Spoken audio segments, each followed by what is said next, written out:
Or here many times on the show that there's been a lot of royal books out this year, has there not? And of course, there's some that hit, some that miss, some that, of course, just simply bypass and head straight to the dollar and pound shops. What makes a book work and what makes another royal book seemingly bomb? As ever, we have the inside track on a new book which is about to be released next month. As ever, let me explain. Hi, good morning. Neil Sean here in the very heart of London. Wet and rainy London today. That's the Victoria Palace Theatre behind you, in case you're wondering. A local place for the royals. It's their local theatre. It's literally down the road from Buckingham Palace, if you don't know the area. So you can imagine why lots of them want to use it as their local theatre. Harry and Meghan turned up here 4 times to see Hamilton the musical. That's how much they liked it. Too publicly, too privately. As ever, they wanted the public to know that they were right on track. You know, tick boxing, a lot of people might say. Great musical, not worth the ticket price, that's what I would say. Back as ever to your breaking royal story of the day. This really all centres upon a brand new book based upon our beautiful late monarch, Queen Elizabeth II.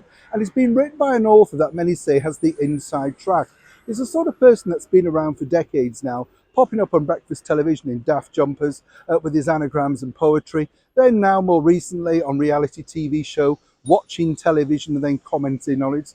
Popping up on canals with his celebrity friends. You get the picture. Nice guy, very articulate, managed to ingratiate himself on many levels with many people within the senior monarchy. Not decrying it, I'm just basically saying that is a fact. This book seems to come out rather swiftly indeed as well, because one would imagine that they've obviously been working on it for some time. But it's the content really that people are finding perplexing. And as ever, there's pieces in there that you think, really? The Queen genuinely thought that? I think what's really interesting is the fact that allegedly, according to this author, she wasn't truly perturbed by the naming of Harry and Meghan's daughter, Lilibet. You know, apparently she found that endearing. Another suggestion was, of course, that she was truly just looking for their welfare, and I really believe that. But there's nothing new in the book, and more importantly, you see, what's interesting here is it's sort of painting a picture of that she was ready to sweep everything under the carpets and welcome the ex-royal couple back into the fold.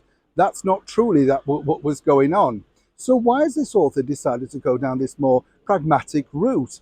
Well, it's interesting to note that while all the other books earlier this year, like the super-selling Revenge by Tom Bower, Courtiers, of course, by Valentine Lowe, they've all done incredibly well by sticking to a direct narrative. According to a very good source, many of the publishers associated with this particular book originally felt a softer soap approach would work. That is because they believe that by being kinder, more, shall we say, agreeable to the narrative of Harry and Meghan, they may get bigger sales over in the United States. Now, that's not to say that Tom hasn't sold incredibly well, neither hasn't Valentine, but you know, they're kind of looking for a softer image. Now, I'm not decrying the book, it's interesting, there's some wonderful facts in there, and there's some great detail and research.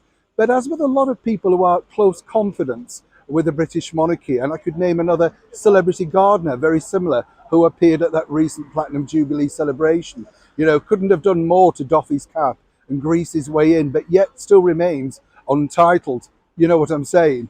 I find these sort of books incredible because at £25, you don't necessarily learn too much more, but what you are seeing is sometimes, in many respects, a rewriting of history.